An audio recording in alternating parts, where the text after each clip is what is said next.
నమస్కారం, ఈ న్యూస్కి స్వాగతం. నేను మీ సంతోష్. ఈరోజు వార్తల్లోని విశేషాలు.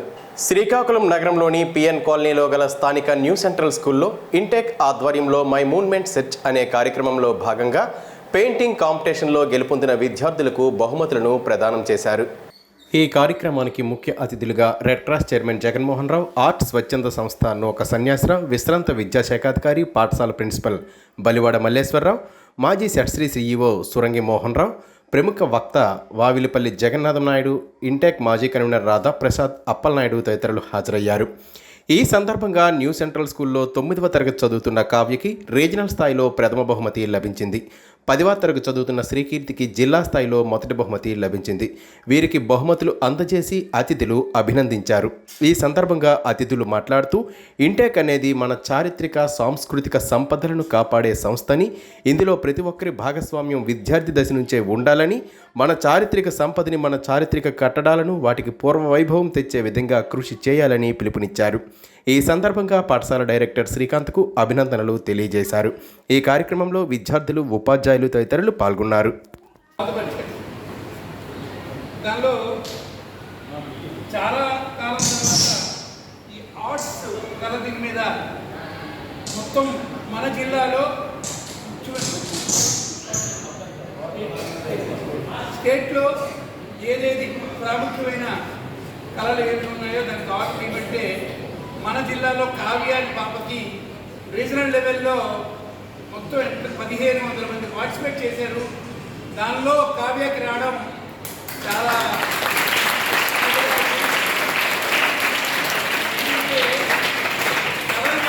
ఈజీ కాదు. ఆర్ట్ అనేది చాలా కష్టం. దాన్ని చక్కగా ఇప్పుడుపరిచి వాళ్ళకి సాటిస్ఫై అయ్యారు. ఎవరు తెలియని వాళ్ళు నేషనల్ లెవెల్లో, ఢిల్లీ లెవెల్లో సాటిస్ఫై అయ్యారు. సాటిస్ఫై వాళ్ళు పంపించినది కావ్య పేరుని ప్రపోజ్ చేశారు. అలాగే జిల్లాలో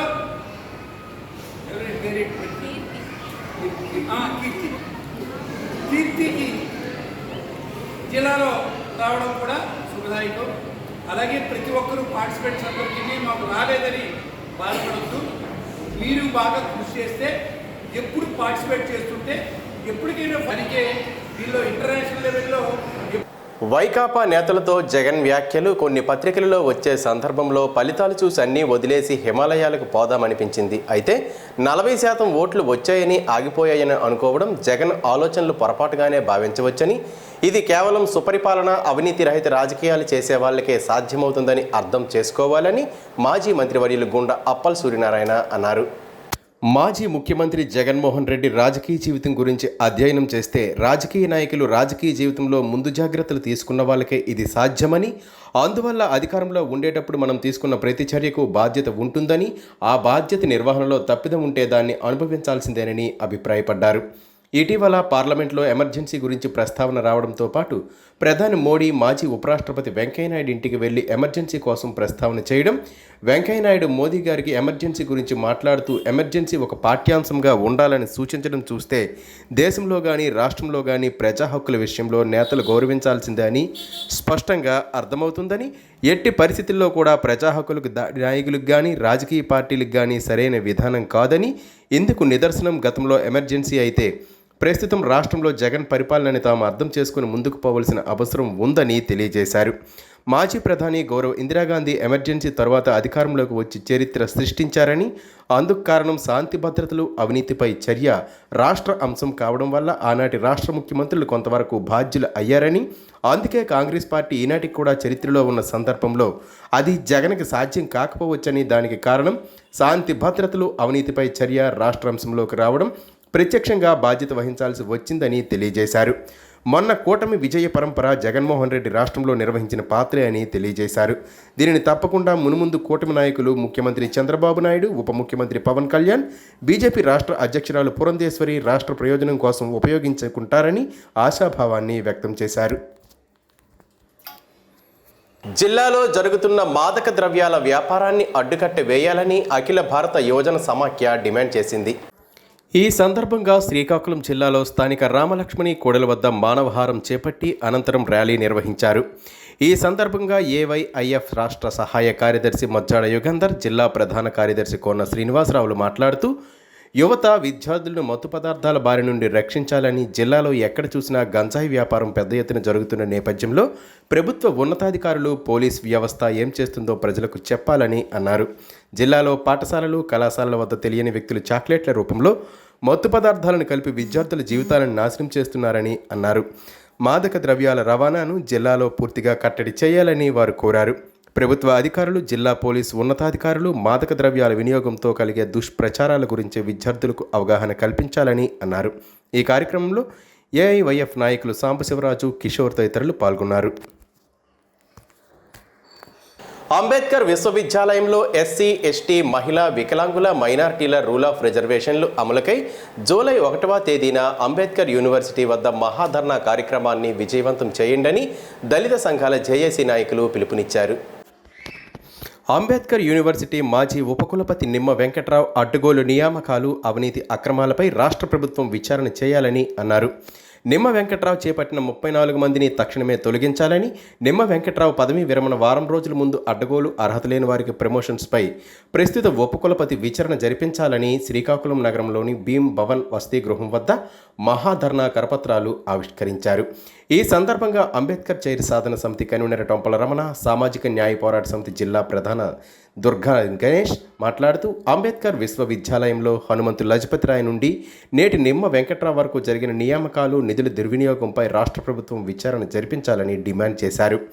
అంబేద్కర్ విశ్వవిద్యాలయంలో మచ్చుకైన రిజర్వేషన్లు పాటించకపోవడం వల్ల ఎస్సీ, ఎస్టీలు, యువత ఈ 28 సంవత్సరాలుగా చాలా నష్టపోయారని ఆవేదన వ్యక్తం చేశారు.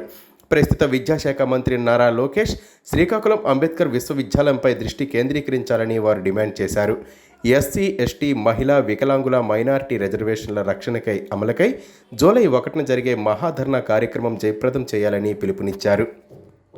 ఎమ్మెల్యే గుండు శంకర్ ఆధ్వర్యంలో నిర్వహిస్తున్న అన్నా క్యాంటీన్ శనివారం నాటికి 436వ రోజుకు చేరుకుంది. నగరంలోని పేదలు ఆకలితో అలమటించకూడదన్న ఉద్దేశంతో అన్నా క్యాంటీన్ ఎమ్మెల్యే గొండు శంకర్ ఆధ్వర్యంలో నిర్వహిస్తున్న సంగతి తెలిసిందే. అన్నా క్యాంటీన్ శనివారం నాటికి 436వ రోజుకి చేరుకుంది.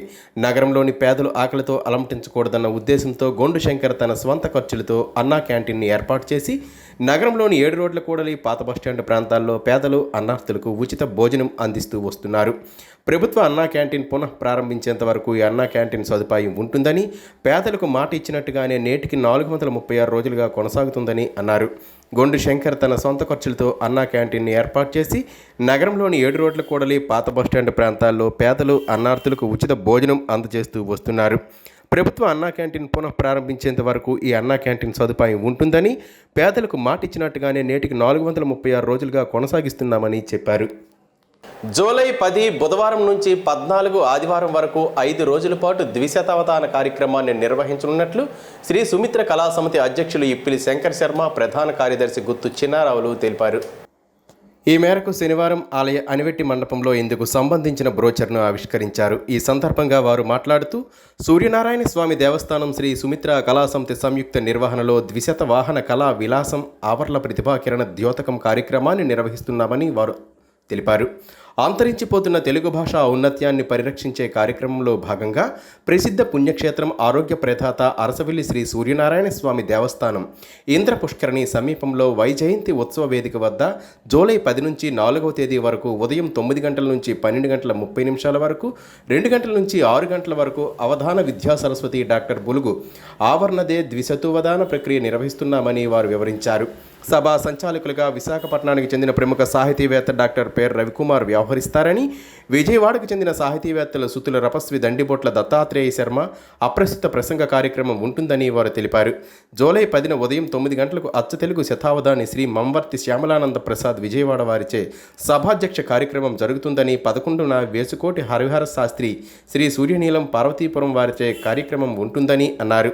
బ్రోచర్ ఆవిష్కరణ కార్యక్రమంలో సుమిత్ర కళా సమితి కోశాధికారి సభ కాంతారావు, ఉపాధ్యక్షులు మండవిల్లి రవి, డి సార్లగార్ది, కొమనాపల్లి సురేష్, కొంక్యాన మురళీధర్, డాక్టర్ తిమ్మరాజు నీరజ, మా ఊరి కృష్ణారావు, జ్యోతి ప్రసన్న, మల్లెమొగ్గర లక్ష్మి, ఎం వరలక్ష్మి తదితరులు పాల్గొన్నారు. నమస్కారం.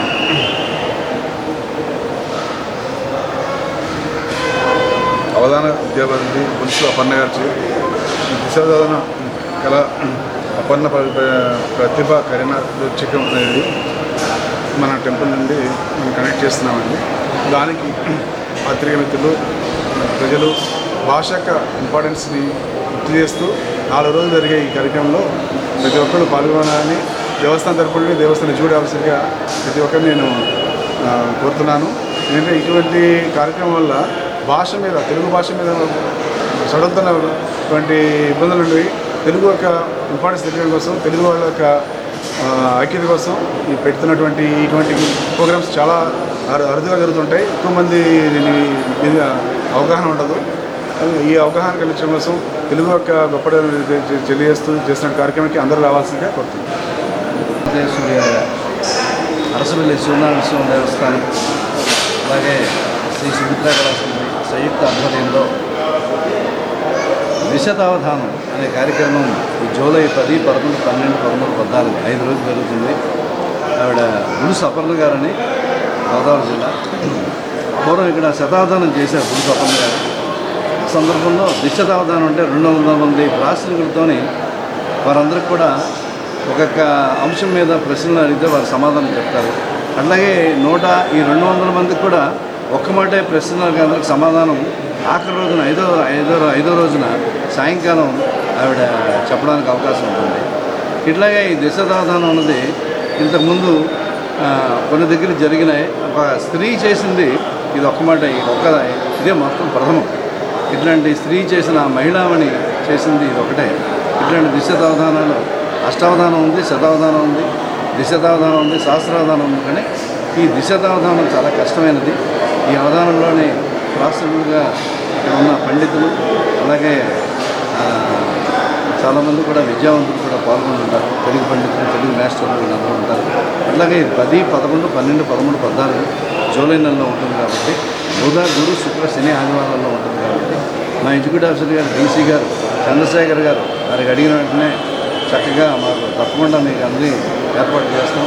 ఇక్కడే మన వైజయంతి వేదిక మీద ఈ కార్యక్రమం చేసుకుని పెట్టారు. తప్పకుండా వారందరూ ఇక్కడికి వచ్చి మన ఇప్పుడున్న మంత్రివర్యులు అలాగే ఎమ్మెల్యేలు వీరందరూ వచ్చి ఈ కార్యక్రమాన్ని నిర్వహిస్తారు. ఒక్కొక్క రోజు ఒక్కొక్క అధ్యక్షుని పెట్టారు. ఆ అధ్యక్షుల తరఫున వారు వచ్చి ఆ సభలో పాల్గొంటారు. ఈ వార్తలు ఇంతటితో సమాప్తం. తర్వాత బులెటిన్లో మళ్ళా కలుసుకుందాం. నమస్కారం.